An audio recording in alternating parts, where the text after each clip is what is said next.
Selamat datang di channel Simar Imam. Sembari mendengarkan tinggalkan like dan komentarnya bosku. Jangan lupa pasang headset kalian. Siapkan kopi dan camilan. Lupakan pahitnya kehidupan. Mari kita dengarkan sambil rebahan. Penembak jitu terbaik. Bab 1037. Begitu kesadaran Lian bergerak, burung Phoenix api merah di bahunya terbang lagi, melayang di atas kepala serigala salju bermata tiga. Serigala salju bermata tiga itu begitu ketakutan hingga meringkuk di tanah bahkan tanpa berani mengangkat kepalanya. Karena itu kesalahpahaman, tidak masalah. Selama aku membunuhmu, kesalahpahaman itu akan terselesaikan. Lian berkata dengan ringan. Tidak. Serigala salju bermata tiga berteriak berulang kali, tanpa tulang punggung, dan tampak seperti gangster di jalan. Saudaraku, aku salah. Aku benar-benar salah. Tolong selamatkan nyawa anjingku. Oh, tidak, ini nyawa serigala. Lian Zhen sedikit terhibur dengan penampilan lucu serigala salju bermata tiga, tapi dia berkata dengan wajah datar, tidak sulit untuk menyelamatkan nyawamu, apa manfaatnya bagiku? Manfaatnya? Serigala salju bermata tiga memutar matanya dan langsung berkata, saya juga telah menghasilkan banyak harta selama bertahun-tahun, dan saya bersedia mendedikasikan semua harta ini untuk kakak laki-laki saya. Hanya itu. Lian berkata dengan suara yang dalam. Serigala salju bermata tiga gemetar ketakutan, dan melanjutkan, kristal salju milikku, aku bersedia memberikan tambang kristal salju itu kepada kakak laki-laki sebagai hadiah. Itu adalah fondasi gunung salju ini, dan sumber hidupku. Kakak, ini baik-baik saja. Sudah. Kristal salju milikku, apakah ini kristal salju yang baru saja kamu berikan kepada iblis salju untuk dimakan? Lian memikirkan bagaimana kekuatan iblis salju meningkat pesat setelah menelan beberapa kristal salju. Benar, saudaraku, itu dia. Serigala salju bermata tiga buru-buru menjawab, mengedipkan matanya yang menawan dan berkata. Saudaraku, kristal salju itu adalah hal yang baik. Baik itu untuk kami monster atau kalian manusia, selama kamu menyerap energi kristal salju, kamu dapat meningkatkan kultivasi Anda. Alangkah baiknya jika dapat meningkatkan kultivasi Anda. Lian benar-benar tergoda. Dia berpikir sejenak dan berkata, baiklah, ajak aku melihat harta karun yang telah kamu kumpulkan selama bertahun-tahun. Baiklah, silakan. Saudaraku, pergilah ke sini. Serigala salju bermata tiga segera memimpin jalan. Dengan menonton Phoenix api merah, Lian tidak khawatir pria besar itu akan mengambil kesempatan untuk melarikan diri, jadi dia mengikuti serigala salju bermata tiga ke depan. Tak lama kemudian, Lian tiba di gua serigala salju, gua es setinggi 3 meter yang memancarkan bau unik serigala salju. Sejujurnya, sebelum tiba di gua serigala salju, Lian sangat menantikan harta karun yang dikatakan serigala salju bermata tiga. Tapi ketika dia melihat apa yang disebut bayi, dia hampir tidak bisa menahan air mata lepaskan kulit serigala orang ini. Bola kaca, cermin perunggu, bilah busuk, periuk besi, del. Tempat ini hanyalah tempat daur ulang sampah. Boom, boom, boom, boom. Tanpa mengucapkan sepatah kata pun, Lian mula-mula meninju dan menendang serigala salju bermata tiga itu hingga hidungnya memar dan wajahnya bengkak, serta mata ketiga di keningnya hampir buta. Ini hari anjing. Tidak, ini hari serigala. Apakah ini harta karun yang kamu bicarakan? Saudaraku, kenapa kamu begitu marah? Bukankah ini harta karun? Kamu tahu, karena hal-hal ini, serigala salju di sekitar menganggapku sebagai raja mereka, dan semua serigala betina ingin menikah denganku. Serigala salju bermata tiga berkata dengan ekspresi sedih, tapi juga terlihat bangga saat menyebutkan harta karun tersebut. Serigala yang buta. Tapi sekali lagi, bagi manusia, ini semua adalah sampah, tapi bagi serigala salju, mereka mungkin adalah harta karun. Batuk. Lian terdiam beberapa saat, melambaikan tangannya dan berkata, lupakan, ajak aku melihat kristal salju milikku. Izinkan saya memperingatkan Anda sebelumnya, jika kristal salju milik saya seperti sampah ini, saya akan mengupas kulit serigala Anda. Petik 2. Tidak. Saudaraku, aku jamin ini, tambang kristal salju pasti merupakan harta karun bagi kalian manusia. Tolong percaya padaku, kamu bisa menggunakan jaringan serigalaku sebagai jaminan untuk ini. Petik 2. Serigala salju bermata tiga menepuk dadanya dan berkhotbah.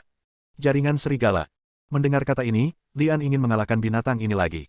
Saudaraku, tambang kristal salju berada jauh di dalam gua serigala salju milikku. Kita bisa mencapainya selama kita terus berjalan ke depan. Aku jamin kamu tidak akan kecewa. Serigala salju bermata tiga berkata dengan ekspresi penuh perhatian di wajahnya. Ayo pergi. Lian memerintahkan dengan marah, dan mengusir sampah di depannya. Hah. Begitu Lian melangkah maju, dia berhenti lagi. Matanya menatap ke bawah tumpukan sampah, di mana cahaya kemasan bersinar. Wow! Lian melambaikan tangannya dan menyapu sampah di atas cahaya kemasan, memperlihatkan benda bulat seukuran telapak tangan. Benda bulat ini kelihatannya terbuat dari emas, namun kekerasannya jauh lebih kuat daripada emas. Benda ini lebih mirip sejenis paduan. Ada tulisan di bagian depan dan belakangnya. Samsara. Reinkarnasi. Lian menatap tanda aneh ini dan merasa itu tampak seperti sebuah tanda, jadi dia memanggil serigala salju bermata tiga dari depan dan bertanya, apa ini? Serigala salju bermata tiga melihatnya sekilas dan berkata, saya mengambilnya secara tidak sengaja. Saya tidak tahu persis apa itu. Saya hanya berpikir itu kelihatannya bagus. Jawaban ini benar-benar layak untuk dikalahkan.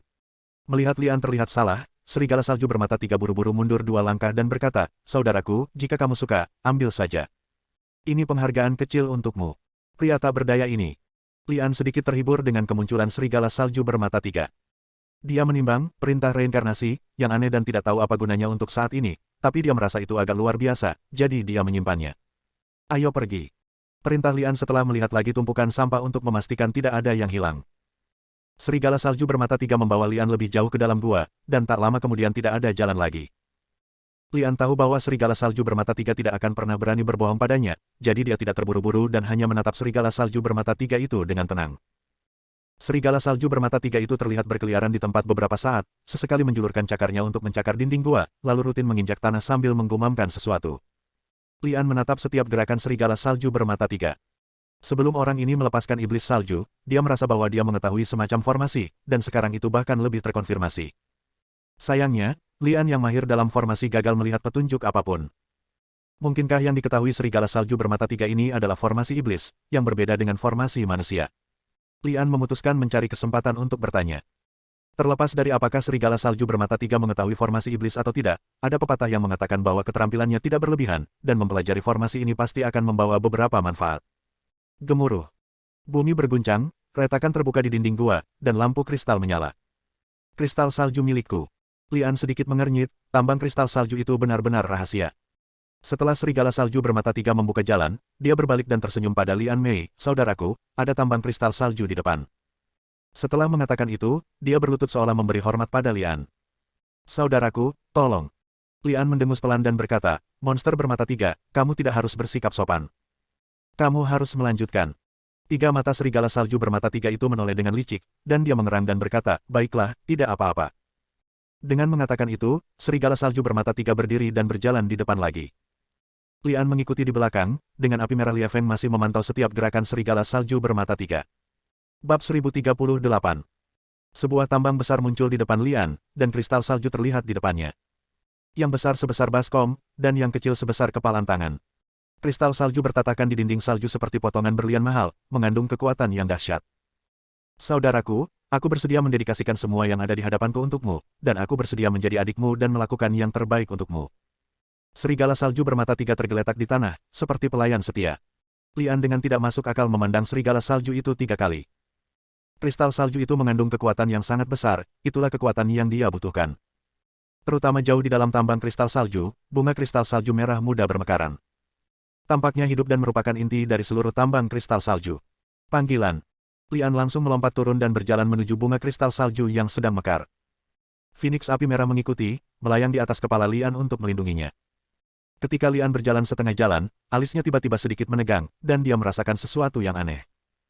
Hampir di saat yang sama, burung Phoenix api merah di atas kepalanya mengeluarkan tangisan sedih, seolah-olah jatuh dari langit setelah diserang oleh suatu jenis serangan.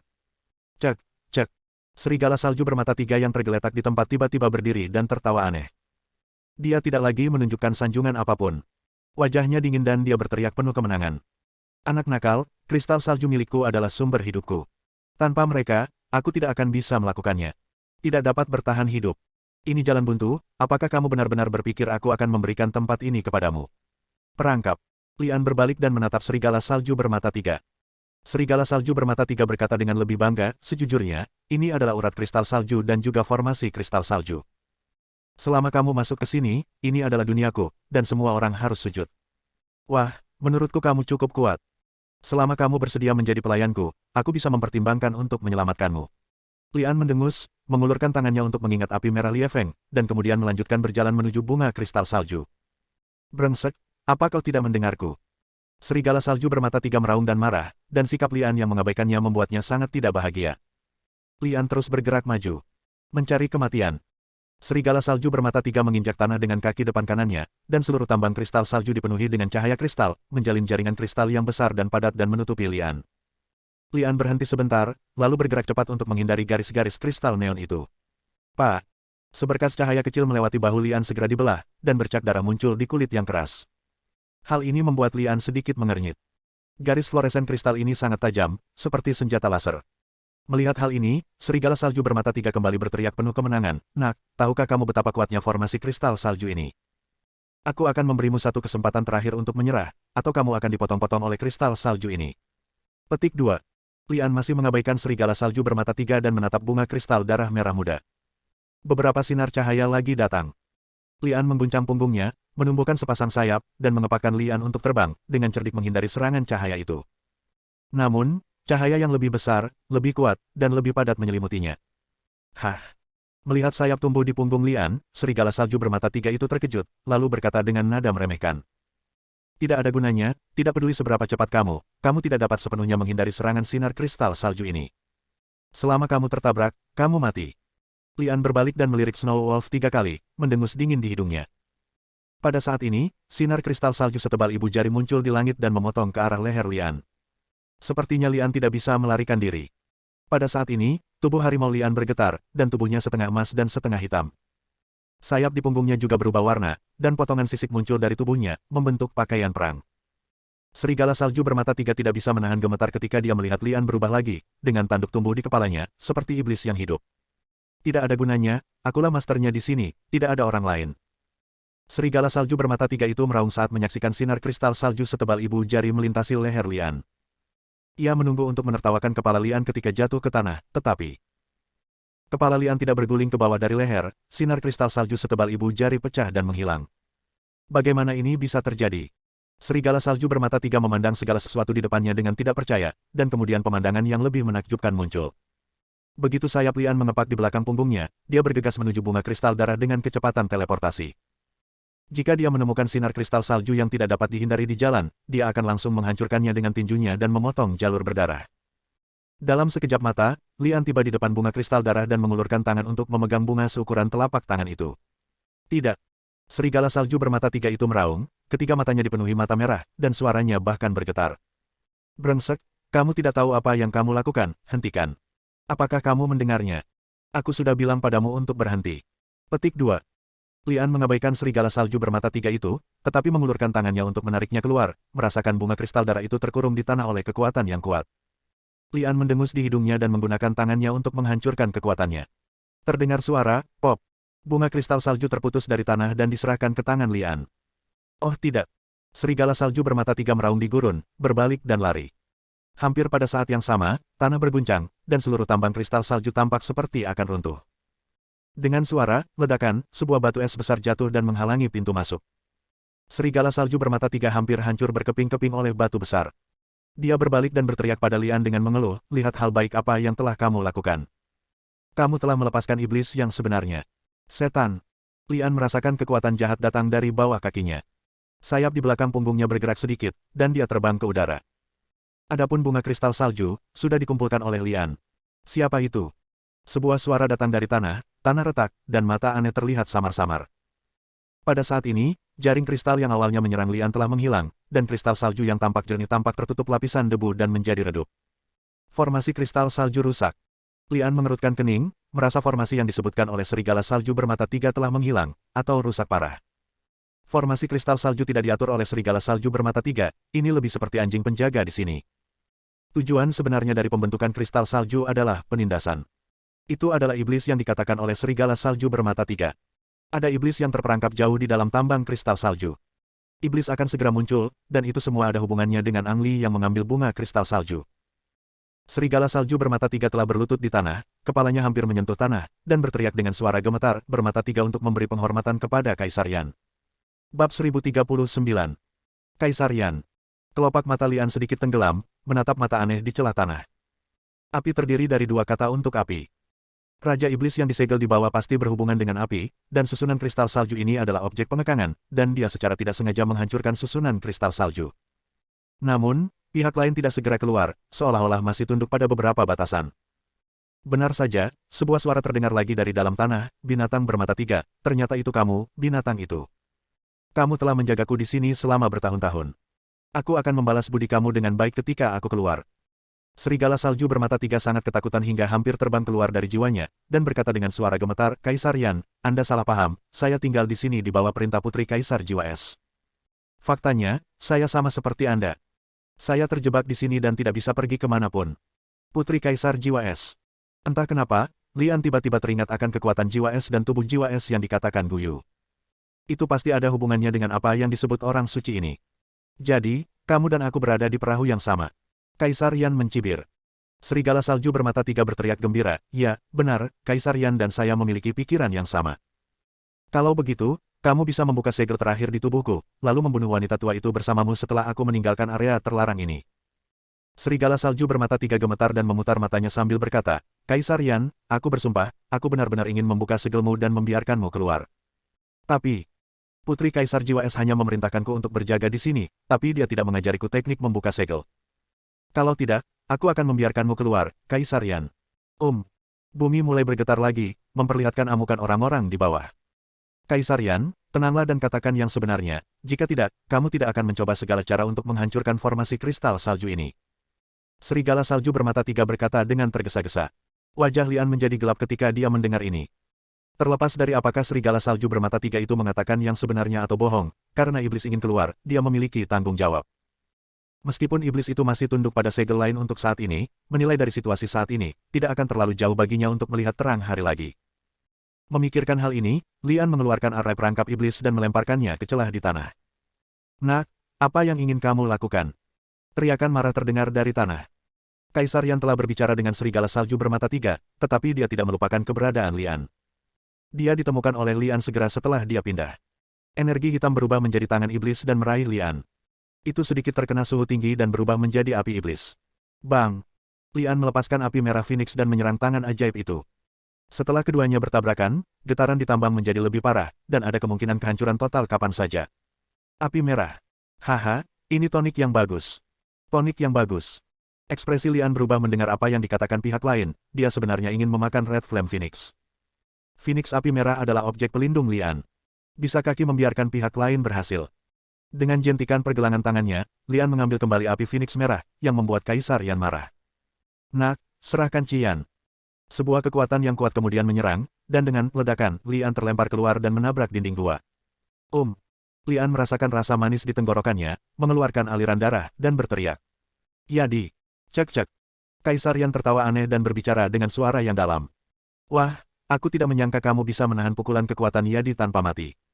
Kamu cukup mampu. Tapi, Yadi sudah sangat dekat dengan alam martial Sein, dan Lian percaya bahwa dia belum mampu bertarung melawan monster level ini. Selain itu, Lian menebak bahwa tingkat budidaya sebenarnya dari monster di bawah ini telah memasuki alam suci, tetapi dibatasi oleh segel dan tidak dapat menampilkannya. Jika tidak, bagaimana dia berani menantang Kaisar Jiwa Es? Memikirkan hal ini, Lian tidak lagi ragu-ragu, dan hanya memiliki satu pikiran di benaknya, ayo pergi. Dengan kepakan sayap di belakang punggungnya, Lian berteleportasi ke serigala salju bermata tiga. Hampir pada saat yang sama, tangan raksasa iblis muncul di belakang Lian, dan pada saat yang sama, suara sarkastik datang dari tanah, kamu ingin pergi, sudahkah kamu bertanya padaku? Pukulan tadi telah melukai Lian, dan jika dia melakukannya lagi, dia mungkin akan mati. Lian mengeluarkan batu kecil yang tidak mencolok, dan sisi berat di sekelilingnya berubah, dan tangan ajaib yang menyerang Lian menyimpang dari lintasan dan jatuh ke bawah. Hah! Suara terkejut datang dari tanah, tapi tangan ajaib itu dengan cepat beradaptasi dengan gravitasi dan meraih ke arah Lian lagi. Lolos! Lian menendang serigala salju bermata tiga yang tergeletak di tanah dan menerbangkannya, tepat pada waktunya untuk mengenai tangan iblis yang dia pegang lagi. Ah! Serigala salju bermata tiga menjerit dan menghilang menjadi kepulan asap biru setelah ditangkap oleh tangan iblis. Pada saat yang sama, Lian meninju batu yang menghalangi pintu masuk gua, menghancurkan batu itu dengan ledakan, dan menggunakan kekuatan teleportasinya untuk mencapai bagian luar gua sebelum tangan iblis dapat meraihnya lagi. Bang! Terdengar suara benturan di belakangnya, dan tangan iblis itu berhenti ketika mencapai pintu masuk gua. Tampaknya kekuatan Kaisar Yan belum mampu benar-benar meninggalkan ruang lingkup formasi kristal salju. Lian merasa nyaman, membuat lubang, menguburnya di dalam, dan kemudian berusaha memasang jebakan ajaib di luar. Terlepas dari apakah formasi ini berguna bagi iblis bawah tanah, setidaknya itu dapat memberi Lian waktu. Setelah terbang keluar dari gua serigala salju, Lian menghancurkan gua binatang itu dan menghilang ke pegunungan yang tertutup salju. Beberapa hari kemudian, Lian kembali ke tempat ini, melihat gua serigala salju yang telah dia hancurkan, lalu melanjutkan perjalanan menuju puncak gunung tanpa menoleh ke belakang. Kali ini tidak ada kendala dan kami mencapai puncak gunung dengan lancar. Sebuah istana es besar muncul, dengan 3 karakter besar tertulis di atas pintu masuk utama, Istana Jiwa Es. Ada bekas darah dan beberapa perkelahian di tangga Istana Jiwa Es. Lian tahu bahwa seseorang telah tiba di sini selangkah lebih maju darinya dan mungkin masih berada di istana, jadi dia menyelinap masuk dengan tenang. Sudah aku bilang padamu bahwa putri ketiga sedang berlatih pengasingan di sini dan tidak ada yang boleh mengganggunya. Jika kamu tidak pergi, kamu tidak akan pernah pergi dari sini. Petik 2. Sebuah suara yang mendominasi berkhotbah. Di aula utama Istana Jiwa Es, lelaki tua tak berkaki itu sedang duduk di kursi. Di bawahnya ada 10 murid dari berbagai keluarga bangsawan yang lainnya tidak rendah. Beberapa dari orang-orang ini terluka, tetapi mereka semua menatap lelaki tua tak berkaki itu dengan penuh semangat, tidak mau pergi sekarang. Di antara mereka, Master Raja Seni Bela Diri tingkat 6 bernama Haru Musashi, dia adalah master tertinggi dari klan Musashi. Pada saat ini, Musashi Haru tampak berhati-hati, menatap lelaki tua tak berkaki itu dengan agak tabu, sambil menangkupkan tangannya dan berkata, "Senior, aku bersumpah bahwa aku tidak akan pernah mengganggu budidaya putri ketiga. Aku hanya perlu mengizinkan junior dan yang lainnya untuk bergerak di aula luar. Cukup 1 klik saja." Aula luar. Orang tua tak berkaki itu mendengus dingin dan berkata sambil mencibir. "Aku sudah mengkhianati rasa hormat yang sangat besar dengan membiarkanmu hidup dan berbicara di sini. Kenapa, kamu bahkan ingin mati di sini?" Bab 1040. Kata-kata itu membuat anak-anak dari keluarga bangsawan yang hadir merasa merinding, namun mereka tidak mau membiarkan mereka pergi begitu saja. Semua orang memandang Haru Musashi, menganggapnya sebagai pemimpin mereka. Musashi Haru merasa seperti sedang menunggangi harimau, tapi dia tidak ingin benar-benar berkonflik dengan lelaki tua tak berkaki itu, jadi dia mengulurkan tangannya untuk menuduh lelaki tua tak berkaki itu dan mengutuk, "Jangan berpura-pura untuk setia, dan berbicara tentang melindungi putri ketiga. Terus terang, Anda hanya ingin menempati semua harta karun di sini." Petik 2. Orang tua tak berkaki itu memutar matanya ke arah Musashi Haru dan mencibir, "Jadi kenapa? Di Istana Jiwa Es ini, kecuali hal-hal yang disukai putri ketiga, semua yang lain adalah milikku." Kamu, Musashi Haru tidak bisa berkata-kata. Dia belum pernah melihat orang yang tidak tahu malu seperti itu. Orang tua tak berkaki itu mendengus dingin, "Peringatan terakhir untukmu, cepat keluar dari sini, kalau tidak aku akan melakukan pembunuhan besar-besaran." Mata Musashi Haru berputar, dia tidak bisa pergi atau tinggal sekarang. Lian bersembunyi di kegelapan dan mengamati, dan menemukan bahwa kultivasi lelaki tua tak berkaki itu jelas telah meningkat pesat. Dia pasti telah menembus alam kecil setelah menyempurnakan manik Buddha salju.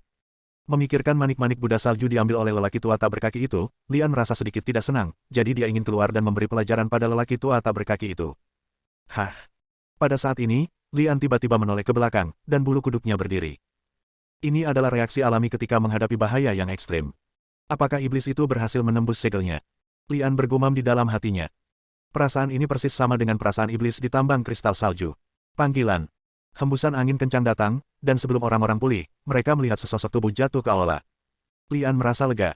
Yang muncul di hadapannya adalah seorang pria parubaya dengan tubuh yang sedikit kelebihan berat badan. Perbedaan terbesar antara manusia dan iblis adalah matanya. Mata iblis itu aneh dan penuh pikiran jahat, tetapi mata pria di depannya penuh dengan kesedihan. Kemunculan tiba-tiba pria itu mengejutkan semua orang yang hadir. Mereka mengaku sebagai master, tetapi mereka tidak menyadarinya sama sekali sebelumnya. Haru Musashi bereaksi paling cepat dan segera berlutut di tanah dan memberi hormat dan berkata, "Musashi Haru, anggota klan Musashi, datang menemui Raja Pulau." Raja Pulau. Lian sedikit mengernyit, dan kemudian dia menyadari bahwa pria parubaya di depannya adalah Raja Pulau. Melihat Raja Pulau di sini hanyalah sebuah kebetulan, tetapi Lian Xin juga terkejut. Bagaimanapun, tujuannya memasuki tempat pencerahan adalah untuk menemukan Raja Pulau dan mendapatkan arti sebenarnya dari Buddha kegelapan. Namun, kekuatan Raja Pulau di depannya membuat Lian Xin merasa tabu. Wilayah Yadi. Jika Anda tidak bisa mengalahkan lawan, bagaimana Anda bisa berbicara tentang mendapatkan arti sebenarnya dari Buddha kegelapan? Ini adalah tempat pencerahan. Konon aturannya tidak sebanyak di luar. Bahkan jika Anda bertemu dengan Raja Pulau, Anda tidak perlu memberikan hadiah besar. Tindakan Musashi Haru memiliki makna yang lebih dalam. Itu adalah pernyataan bahwa dia dan Kaisar Pulau berada di pihak yang sama. Ketika yang lain melihat ini, mereka segera bersujud kepada Raja Pulau dengan cara yang sama. Mereka hanya punya satu ide sekarang, yaitu membiarkan Raja Pulau membunuh lelaki tua tak berkaki itu, dan kemudian mendapatkan bagian dari Istana Jiwa Es. Raja Pulau. Mata lelaki tua tak berkaki itu tertuju pada Kaisar Pulau, tetapi alisnya berkerut, jelas menyadari bahwa tingkat budidaya Kaisar Pulau jauh lebih unggul dari miliknya. Raja Pulau berdiri di sana dan memandang semua orang, tapi tanpa berkata apa-apa, dia melangkah maju. "Berhenti." Orang tua tak berkaki itu secara naluriah berteriak. Melihat Kaisar Pulau berhenti dan memandangnya, dia berkata dengan tegas, Guru suci sedang berlatih pengasingan di dalam, tidak ada yang diizinkan masuk dan mengganggunya. Ya Tuhan! Raja Pulau berbicara dengan kebingungan di wajahnya. Musashi Haru buru-buru melangkah maju dan menjelaskan, Tuan Suci adalah putri ketiga Guyu. Guyu. Raja Pulau tampak sedikit terkejut lagi, seolah dia tidak tahu kapan putrinya menjadi guru suci. Oh. Setelah memberikan respon yang lembut, Raja Pulau mengambil langkah dan terus bergerak maju. Oh. Apa sikap ini? Orang tua tak berkaki itu gemetar karena marah. Bagaimanapun, dia mengaku sebagai orang terbaik di bawah Guyu, tapi dia tidak menyangka akan menerima kemarahan satu demi satu setelah memasuki tempat pencerahan ini. Tidak masalah Kaisar Pulau memiliki alam sub-kaisar, dia tidak bisa menghentikannya, tetapi orang-orang dari keluarga Musashi Haru mengambil kesempatan untuk menyelinap di belakang Kaisar Pulau. Lian bersembunyi di kegelapan dan ragu-ragu sejenak, dan bahkan Kaisar Pulau muncul dan masuk, menunjukkan bahwa pasti ada sesuatu yang baik di dalam, dan dia tidak mau melewatkan kesempatan seperti itu. Terlebih lagi, mustahil bagi seseorang untuk menghindari alam yadi. Sekarang pria itu menyadari keberadaannya, tidak ada yang perlu disembunyikan. Memikirkan hal ini, Lian keluar. Siapa? Orang tua tak berkaki itu menyadari ada seseorang yang menerobos masuk lagi, dan dia merasa kesal. Dia mengangkat tangannya dan ingin menamparkan orang itu sampai mati untuk menenangkan amarahnya. Namun ketika dia mengangkat tangannya, dia tidak bisa mengambil gambarnya karena dia mengenali bahwa orang yang masuk adalah Ang Li yang telah mengalahkannya beberapa kali berturut-turut. Apa, kamu ingin melawanku lagi di sini? Lian mencibir. Jika Raja Pulau tidak muncul dan khawatir tentang peluang di Istana Jiwa Es, lelaki tua tak berkaki itu tidak perlu mengambil tindakan. Tangan lelaki tua tak berkaki itu tertahan di udara selama 2 detik. Akhirnya, dia mendengus dingin, menamparkan tanah dengan keras, dan orang itu terlempar menuju bagian dalam istana. Menurutku kamu menarik. Lian mendengus pelan dan mengikuti di belakang. Halaman belakang istana bagian dalam. Karena es Sol Palace terletak di atas es dan salju, berdiri di sini serasa mencapai tempat bertemunya langit, dan Anda bisa menjangkau dan memungut bintang-bintang di seluruh langit. Raja Pulau meletakkan tangannya di belakang punggungnya dan menatap bintang-bintang di langit, seolah menunggu sesuatu. Anggota keluarga bangsawan Haru Musashi berdiri di belakang Raja Pulau dengan jarak puluhan meter. Mereka pun berspekulasi bahwa kemunculan Raja Pulau karena akan muncul peluang besar di sini. Pada saat ini, Lian menemukan bahwa lelaki tua tak berkaki itu juga ada di sini, tinggal di pojok, juga menunggu dengan tenang, berharap dia bisa mendapat bagian dari kue itu ketika ada kesempatan besar. Melihat sekeliling halaman, Lian menemukan bahwa tempat itu sangat kosong, lebih mirip arena seni bela diri. Adapun peluang besar di langit berbintang, apakah akan terjadi di langit? Ang Li merasa skeptis. Saya tidak tahu berapa lama semua orang berdiri di sana, tetapi beberapa orang dengan tingkat kultivasi rendah mulai merasa gelisah. Pada saat ini, beberapa cahaya spiritual tiba-tiba muncul di bawah langit berbintang dan di atas Istana Jiwa Es. Cahaya itu tampak mirip dengan aurora dan terus berubah di langit, seolah-olah berada dalam mimpi. Raja Pulau menggenggam tangannya di belakang punggung, seolah dia sedikit gugup. Ketika yang lain melihat ini, mereka bahkan tidak berani mengambil nafas. Semua orang menatap pemandangan Raja Pulau, dengan harapan di wajah mereka. Peluang besar akan datang. Lian tidak bisa menahan cibiran di dalam hatinya ketika dia melihat beberapa orang telah mengeluarkan senjatanya dan bersiap untuk bertarung sampai mati. Tidak peduli apa yang akan muncul, bisakah tingkat kultivasi orang-orang ini bersaing dengan alam yadi? Jangan melebih-lebihkan kemampuan Anda. Bersambung.